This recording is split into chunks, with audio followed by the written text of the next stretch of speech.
Din punct de vedere lexical, originar și original sunt paronime. Nu știai asta, nu intra în panică. Stai în casă și învață. Suntem în stare, depășim urgența.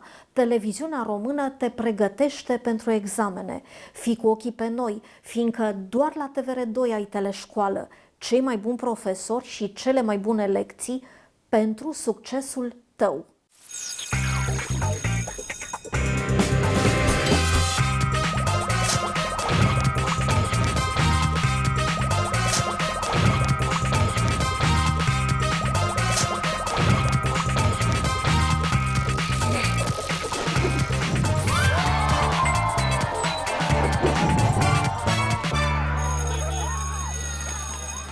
Bine v-am regăsit! Știu că aveți emoții și vă întrebați cum va fi la BAC. Un mod de a trece peste emoții și de a fi mai bine pregătiți este să exersați și să ascultați toate sfaturile date de profesorii voștri, dar și să urmăriți teleșcoala, desigur. Urmează ora de franceză, în care veți afla mai multe despre cum trebuie să vă pregătiți pentru examenul de competențe lingvistice. Bonne chance! Bonjour, je m'appelle Antoinette Boștiuc. Je suis professeure de français au Collège technique de poste et télécommunications Gheorghe Irinei de Bucarest.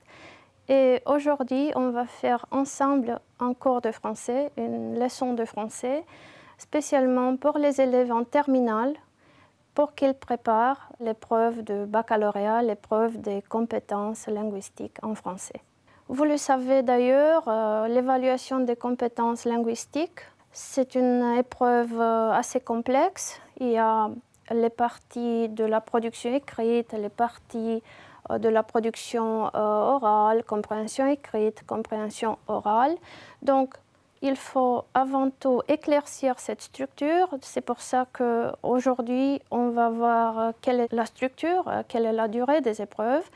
Et puis, on va avoir quelques exemples pour voir concrètement comment préparer chaque épreuve de l'examen.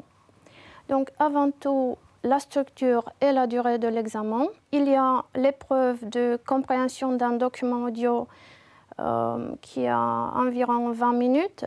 Puis, il y a l'épreuve écrite qui inclut dans sa structure la partie de compréhension d'un texte écrit et la production d'un texte écrit. C'est la partie la plus consistante de l'épreuve, c'est 120 minutes, 2 heures. Et bon, après c'est l'épreuve orale qui vérifie la compétence de production de messages oraux et la compétence d'interaction. Ça c'est de 10 à 15 minutes. Puis voilà. Ça, c'était en ce qui concerne la structure. Puis pour les épreuves, on va voir comment préparer les sections de l'épreuve écrite. On va voir comment préparer la compréhension orale et la production orale. On commence par les sections de l'épreuve écrite. On a dit déjà que ce sont 2 sections. La compréhension d'un texte écrit, qui contient 2 textes de longueur différente et dont le degré de difficulté couvre les niveaux A1, A2 le premier et B1, B2 le second. Et puis la production de messages écrits qui propose 2 rédactions toujours de longueur différente, de 85 mots pour la première et de 160 à 180 mots pour la seconde. Les 2 correspondent comme la compréhension d'un texte écrit au niveau A1, A2, respectivement B1, B2. Voilà, la compréhension d'un texte écrit, c'est la plus facile, disons, des épreuves parce que vous avez le support, vous avez des indices. On va parler de ça tout de suite. Donc, on va voir comment il faut préparer cette épreuve. Aujourd'hui, je vous propose un texte, l'un des 2 textes, le premier texte, celui qui est de A1 à A2. Le format de notre leçon d'aujourd'hui ne permet pas une lecture intégrale du texte. Donc, pour consulter l'intégralité du texte, vous devez aller sur le site de la télévision roumaine. Donc, on va voir ensemble la première partie du texte, la première des 3 parties du texte, des 3 paragraphes. Et puis, on va voir comment faut-il répondre aux questions liées à ce texte. Donc, je vais faire la lecture de la première partie pour vous, pour remplacer, disons, votre geste de lecture. Et puis, c'est à vous de continuer. Donc, lisez attentivement le texte ci-dessous. Attentivement, ce n'est pas un mot au hasard. Il faut vraiment lire attentivement parce que c'est un examen, c'est une épreuve de compréhension écrite. Donc, chaque indice du texte est important pour la compréhension. Alors, je commence la lecture. Stade Rennais, Julien Stéphan, l'objectif c'est de rester ambitieux. 3 jours après son match fou remporté face à Angers, en Coupe de France 5-4, le Stade Rennais a vécu une nouvelle soirée de folie vendredi soir, en ouverture de la 22e journée de Ligue 1. Opposés à FC Nantes, les Bretons se sont imposés dans le temps additionnel à terme d'un derby particulièrement disputé, et ce, après avoir été menés à 2 reprises dans le match 3-2. Un scénario fou qui fera partie de l'histoire selon l'entraîneur Julien Stéphan. Donc voilà, puis le texte continue. Vous allez le lire sur le site, comme j'avais dit. Et puis, nous avons les questions à partir du texte. Vous connaissez, il y a des questions à choix multiples en général. Donc, le premier point, c'est avec des questions à choix multiples. Il y a 3 variantes, une seule variante correcte. Et puis, il y a la deuxième partie, c'est un peu plus compliqué parce qu'il y a l'aspect de la justification. Donc, il faut justifier la réponse. C'est pour ça qu'il faut lire très attentivement le texte. Donc, voilà. La première question, c'est par rapport à la nature du texte. Est-ce que c'est un texte narratif? Est-ce que c'est une publicité? Est-ce que c'est un article de presse? Et puis, on s'interroge sur le thème. Donc, vous voyez, il n'y a rien de spécial dans la compréhension à ce niveau-là. Ce sont comme je l'ai dit au début, ce sont des questions à partir du niveau 1 à 2. Donc, le thème du texte, qui est la musique, le sport, la lecture. Et puis, bien sûr, les variantes vraies ou faux avec la justification. Pour répondre à ces questions, j'insiste sur le fait qu'il faut bien lire et à une lecture attentive, on peut voir que la structure du texte que je viens de lire, contient un titre. Il y a des phrases courtes qui répondent aux questions qui, quand, comment, où, pourquoi, etc. Donc des questions spécifiques au registre journalistique. Et puis en bas, vous avez vu la source, vous allez la voir encore une fois. Puis pour le thème, il faut chasser les mots-clés du texte. Ça veut dire il faut voir quel est le champ lexical du texte et à quoi fait-il référence de manière prépondérante. Pour la deuxième partie ici, je souligne l'importance de la lecture. Il faut faire un repérage précis des phrases qui soutiennent la valeur de vérité. On ne fait pas des suppositions, on n'imagine pas la justification. Elle doit être dans le texte, donc il faut chercher dans le texte la justification correcte. C'est pour ça que je me suis permis de vous attirer l'attention. Donc j'explique, tout ce que j'ai expliqué, ça va être illustré dans ce texte. Vous avez le texte dans son intégralité. J'ai marqué d'orange les indices pour la première question. Je vous rappelle, la première question, c'était sur la nature du texte, si c'était narratif, si c'était un article de presse. Et donc, vous voyez le titre, vous voyez la source, d'accord?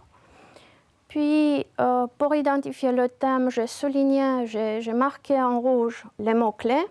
Vous avez le mot stade, le mot match, derby, reprise, entraîneur, etc. Coupe de France. Donc, il est évident que le thème n'est pas la musique ou je ne sais pas quoi, c'est évidemment le sport. Et puis, pour le deuxième sujet, pour vrai ou faux, j'ai marqué en violet les phrases qui explicitent, les phrases qui justifient la valeur de vérité, si c'est vrai ou si c'est faux.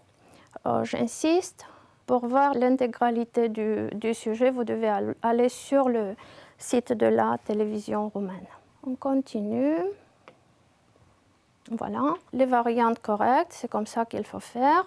Et bien sûr, ce que j'avais marqué antérieurement en violet, les phrases clés, les phrases justifiantes pour la valeur de vérité.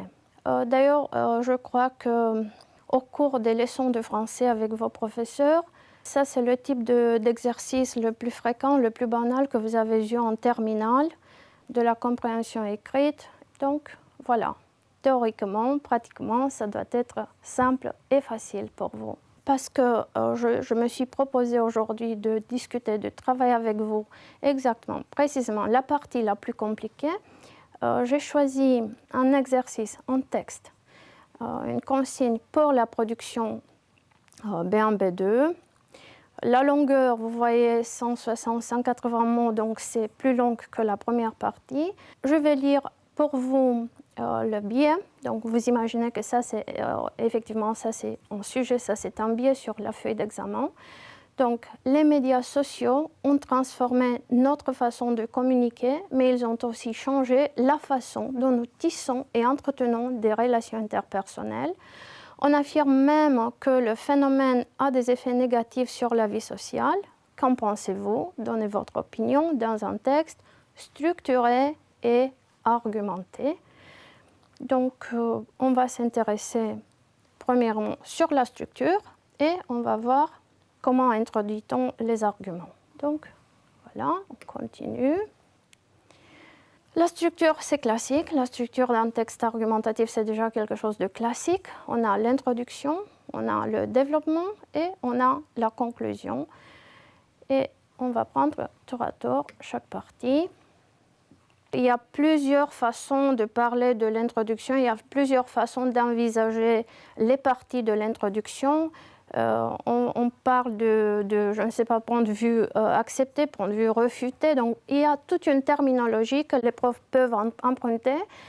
Moi, j'ai essayé de simplifier la structure de l'introduction pour qu'elle soit claire pour ceux qui ont travaillé davantage et pour ceux qui n'ont pas assez travaillé. Donc, dans l'introduction, la première chose qu'on doit faire, c'est d'introduire le sujet. On l'introduit sans le nommer.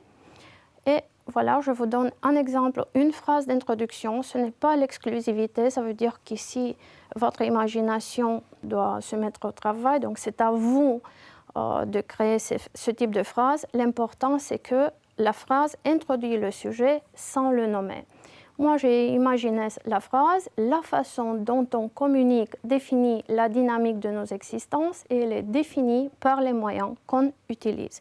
Donc voilà, vous voyez, j'ai introduit le sujet, c'est communication, relation de la communication, importance de la communication dans nos vies, sans nommer précisément le sujet. C'est juste à partir de la deuxième phrase qu'on présente clairement le sujet et automatiquement, à partir de ça, on a une prise de position. Et comme ça, on va formuler la thèse. Qu'est-ce que c'est la thèse? La thèse, c'est l'opinion centrale du discours argumentatif. Ça veut dire c'est exactement ce que vous voulez soutenir. Et c'est ce point de vue, cette thèse, que vous allez défendre tout au long de votre production. Et voilà, en 2020, on est en train de reconsidérer le rôle des médias sociaux. Donc voilà, je prononce maintenant le mot médias sociaux, le rôle des médias sociaux dans la définition des relations interpersonnelles. Disons que c'est un sujet généreux, c'est un sujet d'actualité, donc vous pouvez faire ce type d'association, ce type de renvoi à la réalité. À la fin de l'introduction, pour clôturer l'introduction, on présente la structure de développement, c'est-à-dire les arguments qui seront avancés pour défendre la thèse, pour défendre votre point de vue. Et attention, pour chaque sujet, il y a une multitude d'arguments. Il faut choisir les plus persuasifs parce que l'objectif, c'est de convaincre le lecteur, en l'occurrence de convaincre l'examinateur. On envisage en général d'avoir 2, maximum 3 arguments. À la fin de l'introduction, on a ce type de phrase. J'ai imaginé la phrase suivante. On réévalue leur capacité d'éliminer les distances, de nous soutenir dans nos activités quotidiennes et de maintenir le tissu social solidaire. Ça, c'est pour l'introduction.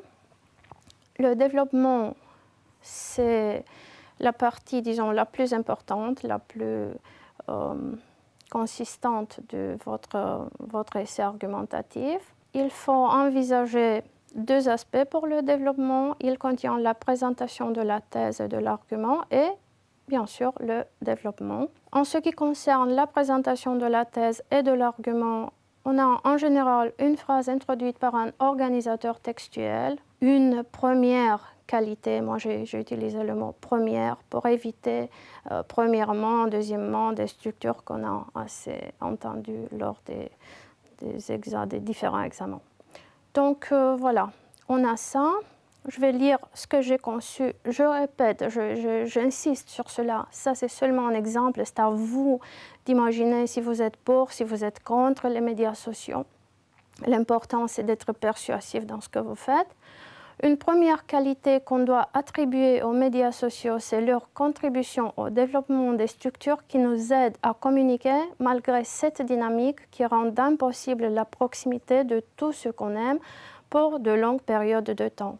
Donc, je ne sais pas si vous remarquez, mais mon point de vue probablement a été influencé par ce qu'on vit ces jours, parce qu'on vit dans cette période, une période d'isolement. Le développement de l'argument est marqué par les articulateurs logiques. Ils sont très importants parce que ça crée une certaine cohérence obligatoire au niveau du texte. Donc, les parties s'enchaînent l'une à l'autre. Donc, une première qualité. Ensuite, il faut observer que nos activités quotidiennes sont rythmées par des interactions rapides et pragmatiques que seul l'Internet peut soutenir. Admettons-le, la solution pour beaucoup de nos problèmes est à un clic distance. Et enfin, partager des idées, de morceaux de vie, c'est une manière d'affirmer que nous ne sommes pas les égoïstes dont les sceptiques s'efforcent de montrer l'existence. J'ai choisi de finir ça parce qu'en général, on a cette théorie que les médias sociaux, tous les gadgets qu'on utilise, nous éloignent les uns des autres, coupent la communication. Voilà, je crois qu'on vit dans cette période tout le contraire de ça. Donc, on peut affirmer que grâce à l'Internet, la communication entre nous continue. La conclusion, voilà. La conclusion, certes, a rappelé le sujet dont on débat et les principaux arguments que l'on a abordés. Elle consolide la thèse, elle réaffirme votre point de vue. En conclusion, il est évident que les médias sociaux ne nuisent pas à notre vie sociale, tout au contraire, ils lui donnent de la cohérence à travers le temps, de la substance au quotidien et du sens avant tout. Voilà, vous avez maintenant en entier la production, un modèle de production écrite pour les niveaux B1, B2. Je répète, il est essentiel d'avoir un point de vue. Maintenant, ce que je dois souligner, c'est qu'avoir une structure, une belle structure avec des articulateurs logiques et tout ça ne garantit pas la réussite. Il faut avoir des idées, il faut faire des connexions, il faut rester ouvert à des idées de domaines différents. Ça veut dire marquer le texte par premièrement, deuxièmement, troisièmement ne suffit pas pour avoir une bonne production écrite de type argumentatif. Si vous voulez pratiquer, prenez ça comme un devoir un peu non conformiste. Si vous voulez pratiquer ce qu'on avait discuté aujourd'hui, vous avez les sites et baccalauréat.ro et edu.ro. Là, vous trouvez des exemples des années antérieures jusqu'à, je ne sais pas, j'ai vu jusqu'à 2015, je crois. Pour les productions, pour vos productions, pour tout type de production, je vous conseille d'aller vers vos professeurs qui, dans cette période, sont à l'écoute. Donc, vous lisez, vous relisez, vous revoyez ce qu'on avait discuté aujourd'hui, vous produisez ce que vous avez à produire et puis vous allez vers les professeurs, chacun vers son professeur pour la vérification. Il y a beaucoup de sources sur l'Internet. Je n'ai pas une liste exhaustive, j'ai seulement des indices pour pratiquer ce qui est orienté pour l'examen de capacité. De compétences. Bonne chance et continuez à travailler comme si rien ne s'était passé.